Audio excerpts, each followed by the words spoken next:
Media پر ایک شور برپا ہے، بین کر دیا، پابندی لگا دی، بین کر دیا۔ After an abrupt end, They've banned کس نے پابندی لگا دی؟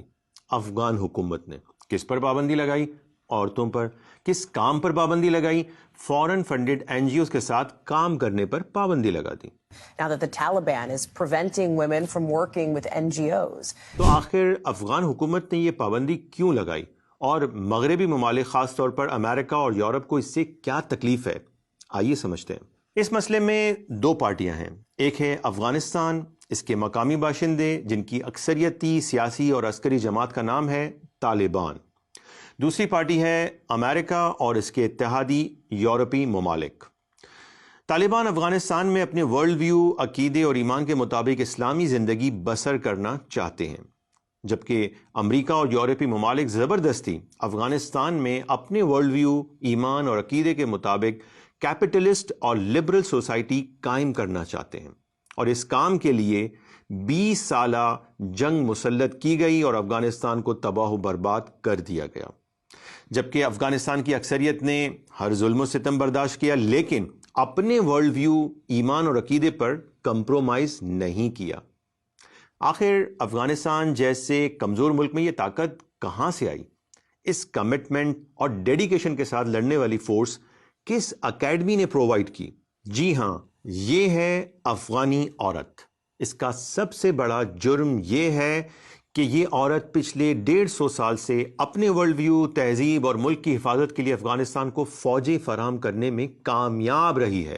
یہ ایک کامیاب عورت ہے جس نے دنیا کی 3 بڑی super powers United kingdom, union of Soviet socialist republic اور یونائٹڈ اسٹیٹس آف امریکہ کو شکست دی۔ اب امریکہ اور اس کے اتحادی اس عورت سے جنگ لڑ رہے ہیں، لیکن ان کا مقصد اسے مارنا نہیں ہے بلکہ اس کی گود کی اکیڈمی کے سلیبس کو اپنے کیپٹلسٹ اور لبرل سلیبس سے تبدیل کرنا ہے۔ بھئی ایسا تو کہیں بھی نہیں ہوتا کہ کوئی دشمن جا کر کہے کہ میں تمہارا دماغ ٹھیک کرنے کے لیے آیا ہوں، بلکہ اس کام کے لیے تو روپ دھارے جاتے ہیں، حالات پیدا کیے جاتے ہیں۔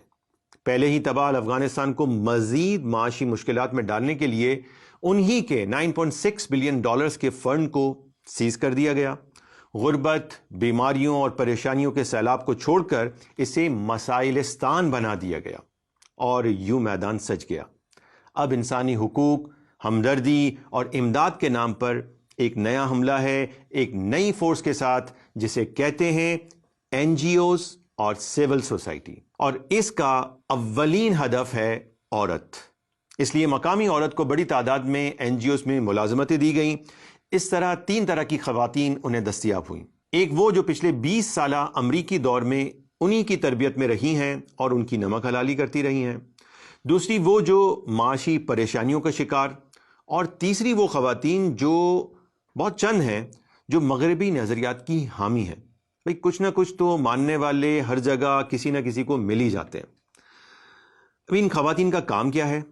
کیپٹلزم کی مارکیٹنگ، لبرل نظریات کی مارکیٹنگ کرنا، اور ان این جی اوز کا سب سے اہم ہدف ہے عام مسلمان عورت، کیونکہ اس کی گود کا سلیبس تبدیل کرنا ہے۔ اسلامی ورلڈ ویو، ایمان، عقیدے کا سلیبس نکال پھینک کر کیپٹلسٹ اور لبرل ورلڈ ویو، عقیدے کا سلیبس اسے دینا ہے۔ مارکیٹنگ کا اصول ہے کہ جب کوئی نئی چیز بیچنی ہوتی ہے تو پہلے یہ احساس بیدار کیا جاتا ہے کہ آپ اس سے محروم ہیں اور اس کے بغیر آپ کامیاب نہیں ہو سکتے۔ خواتین میں احساس محرومی پیدا کیا جا رہا ہے۔ افغانستان کی کامیاب عورت کو این جی اوز ناکام عورت کے طور پر دکھا رہی ہیں۔ انہیں بتایا جا رہا ہے کہ وہ آزاد نہیں ہیں، وہ پابندیوں میں جکڑی ہیں، قیدی ہیں، غلام ہیں، لونڈی ہیں۔ انہیں آزادی حاصل کرنا چاہیے۔ آزادی، آزادی کے نعرے بلند کیے جا رہے ہیں۔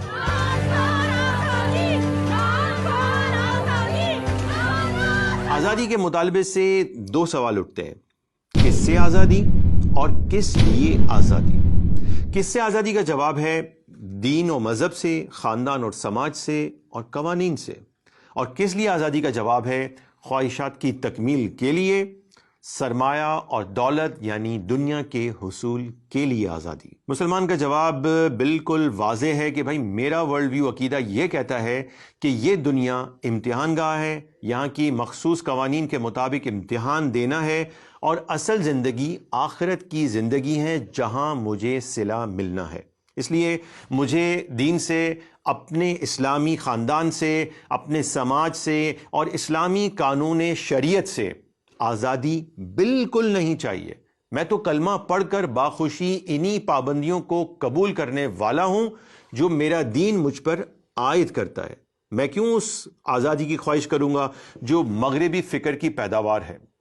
خواہشات نفسانی کی تکمیل اور دولت کی بڑھوتی میری زندگی کا مقصد کبھی بھی نہیں ہے۔ اس لیے اپنی نام نہاد آزادی اپنے پاس رکھو، اور یہ آزادی میری ابدیت کی دشمن ہے۔ یہ ہے ایک سچے مسلمان کا بیانیہ۔ تو افغانستان کے مسلمان کہہ رہے ہیں کہ بھائی ہم نے مسلسل جنگ ان دینی پابندیوں میں جینے کے لیے کی ہے، نہ کہ اللہ سے آزادی کے لیے۔ یہ افغانستان کے مسلمانوں کی اکثریت کی رائے ہے۔ کیا اس رائے کا بھی کوئی احترام ہے یا نہیں؟ میرا پہلا سوال یہ ہے کہ آپ بتائیں کہ افغانستان کے عوام کے حقوق اور آزادی اظہار رائے کی حفاظت حکومت افغانستان کر رہی ہے یا امریکہ اور اس کے حمایتی؟ یقیناً افغان حکومت۔ اور اس مقصد کے لیے افغانستان کی حکومت نے اپنی خواتین کو اگر فورن فنڈڈ این جی اوز میں کام کرنے سے روک دیا ہے تو اچھا کیا ہے یا برا؟ یقیناً اچھا کام کیا ہے۔ اب میرا دوسرا سوال یہ ہے کہ کیا امریکہ اور یورپی ممالک میں طالبان کو اپنے نظریات پھیلانے کی اجازت دی جائے گی؟ ہرگز نہیں۔ ان کو دشمن کہتے ہوئے نہ صرف آئینی ہاتھوں سے روکا جائے گا بلکہ گوانتانامو بے کی جیل میں ان کے لیے شاندار پارٹی بھی رکھی جائے گی۔ اب میرا تیسرا سوال اپنے ہم وطنوں سے ہے، پاکستانیوں سے ہے۔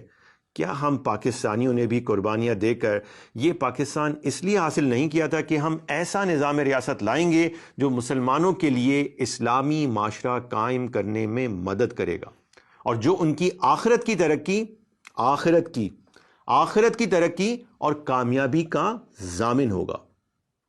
کیا آپ پاکستان میں ایسی این جی اوز اور میڈیا چینلز نہیں دیکھ رہے جو ہماری مسلمان ماؤں کی گود کا سلیبس تبدیل کر رہی ہیں اور انہیں دین و مذہب، تہذیب، سماج، خاندانی نظام اور اسلامی قوانین سے بغاوت پر اکسا رہی ہیں؟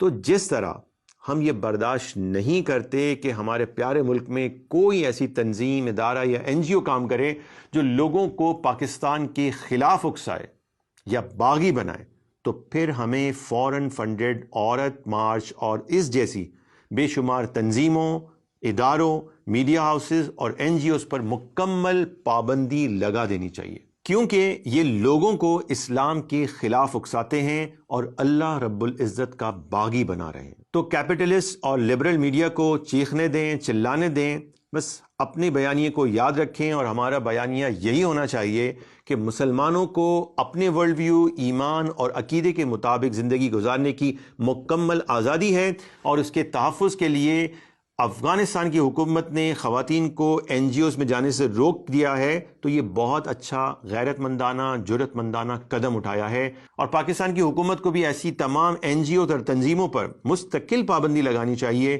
جو اسلامی نظریہ حیات کے مخالف ہیں۔